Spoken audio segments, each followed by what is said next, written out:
warahmatullahi wabarakatuh. Saya Ilham Kurniawan di sini ingin membawakan materi pembelajaran kali ini. Materi yang akan saya bawakan tentang akhlak terhadap Allah Subhanahu wa taala. Allah Subhanahu wa taala adalah Khalik atau pencipta yang telah menghidupkan manusia dengan ruh yang bersumber dari Tuhan, yang ditiupkannya ke dalam jasad manusia. Manusia memiliki dua unsur dalam dirinya, yakni jasmani dan rohani.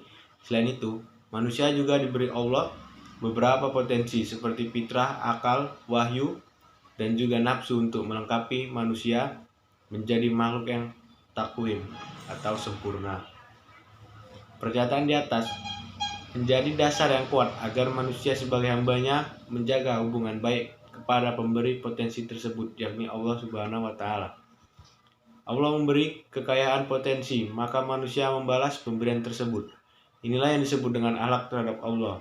Adapun perwujudan akhlak terhadap Allah ini dapat dilihat dalam bentuk sebagai berikut. 1.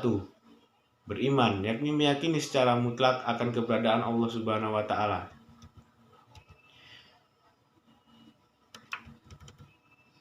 Rukun iman yang pertama, beriman kepada Allah sebagai salah satu manifestasi akhlak terhadap Allah. Hal ini telah diperintahkan Allah kepada orang-orang yang beriman melalui firman-Nya dalam surah An-Nisa, ya ayyuhallazina aminu billahi wa rasulihi wal kitabil ladzi nazzala ala rasulihi wal kitabil ladzi anzala min qabl wa may yakfur billahi wa malaikatihi wa kutubihi wa rusulihi wal yaumil akhiri faqad dolala ba'ida, yang artinya, wahai orang-orang yang beriman, tetaplah beriman kepada Allah dan Rasulnya, dan kepada kitab yang Allah turunkan kepada Rasulnya, serta kitab yang Allah turunkan sebelumnya.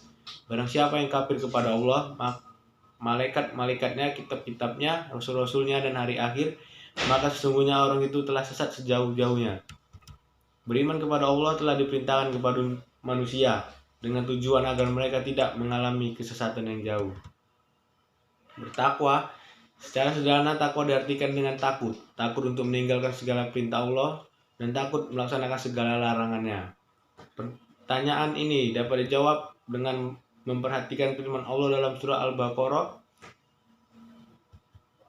ayat 2-4. Zalikal kitabul la raiba fihi hudal lil muttaqin allazina yu'minuna bil ghaibi wa yuqimunas sholata wa mimma razaqnahum yunfiqun wallazina yu'minuna bima unzila ilaika wa ma unzila min qablika wa yul akhirati hum yuqinun, yang artinya kitab Al-Quran ini tidak ada keraguan padanya, petunjuk bagi mereka yang bertakwa, yaitu mereka yang beriman kepada yang gaib dan mendirikan sholat dan menafkahkan sebagian rezeki kepada kami anugerahkan kepada mereka, dan mereka yang beriman kepada kitab Al-Quran yang telah diturunkan kepadamu dan kitab-kitab yang telah diturunkan sebelumnya, serta mereka yakin akan adanya kehidupan akhirat.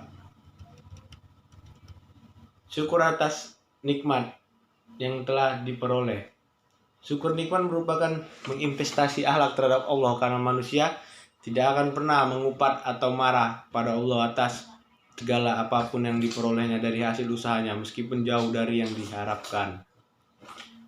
Sebagaimana firman dalam surah An-Nahl ayat 121, syakirol li an umihi ajtabahu wa hadahu ila siratim mustaqim, yang artinya, lagi yang mensyukuri nikmat-nikmat Allah, Allah telah memilihnya dan menunjukkannya kepada jalan yang lurus. Cinta dan ridho. Cinta adalah fitrah yang dianugerahkan Allah kepada manusia. Cinta yang utama harus ditujukan kepada Allah semata. Setelah itu, cinta kepada Rasul sebagai pesan Allah. Cinta ulama itu hanya layak diberikan kepada Allah dan Rasulnya saja. Dari segala-galanya, sebagaimana firman Allah dalam surah Al-Baqarah, wa allazina amanu asyadun hubbalillah, yang artinya adapun orang-orang yang beriman amat sangat cintanya kepada Allah. Cinta dan ridho kepada Allah diwujudkan seorang hamba dengan mengikuti segala yang diperintahkan dan segala yang dilarangnya. Tawakal. Tawakal adalah membebaskan hati dari segala ketergantungan kepada selain Allah dan menyerahkan keputusan segala sesuatu hanya kepadanya. Hal ini ditegaskan dalam Al-Quran dalam surah Hud ayat 123. Walillahi qoibus samawati wal ardi wa ilaihi yurja'ul amru kulluhu fa'budhu wa tawakkal alaihi rabbuka wa ma bighafilin amma ta'malun. Dan kepunyaan Allah lah yang gaib di langit dan di bumi, dan kepadanya lah dikembalikan urusan-urusan semuanya. Maka sembahlah Dia dan bertakwalah kepadanya, dan sekali-sekali Tuhanmu tidak lalai dari apa yang kamu kerjakan. Ayat di atas sebagai landasan untuk bertawakal dalam segala hal tanpa terkecuali. Artinya, apapun yang kita jalani, kita peroleh, senang maupun susah, baik ataupun buruk, bahagia maupun derita oleh manusia, diserahkan kepada Allah Subhanahu wa Ta'ala. Ikhlas. Ikhlas adalah membersihkan sesuatu sampai bersih. Makna lain, seseorang melakukan perbuatan semata-mata berharap ridho Allah Subhanahu wa Ta'ala. Ikhlas dalam melaksanakan seluruh perintah Allah serta menjauhi segala larangannya. Allah tanpa pamrih, tanpa mengharapkan imbalan apapun, berarti telah melakukan amalan yang ikhlas. Menurut ahli tasawuf, ikhlas merupakan syarat sah ibadah. Jika amal merupakan badan jasmani, maka ikhlas adalah ruh jiwanya. Menurut Ibnu Qayyim al-Jauziyah, seorang yang ikhlas dalam melakukan perbuatan, tujuan, cita-cita, dan amalannya semata-mata karena Allah, maka ia senantiasa menyertainya.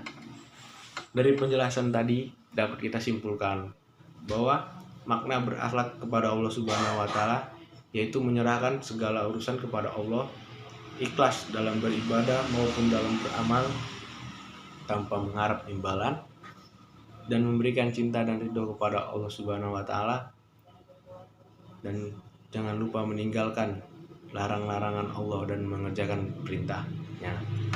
Sekian dari saya, Gilang Kurniawan. Kurang dan lebih saya mohon maaf. Assalamualaikum warahmatullahi wabarakatuh.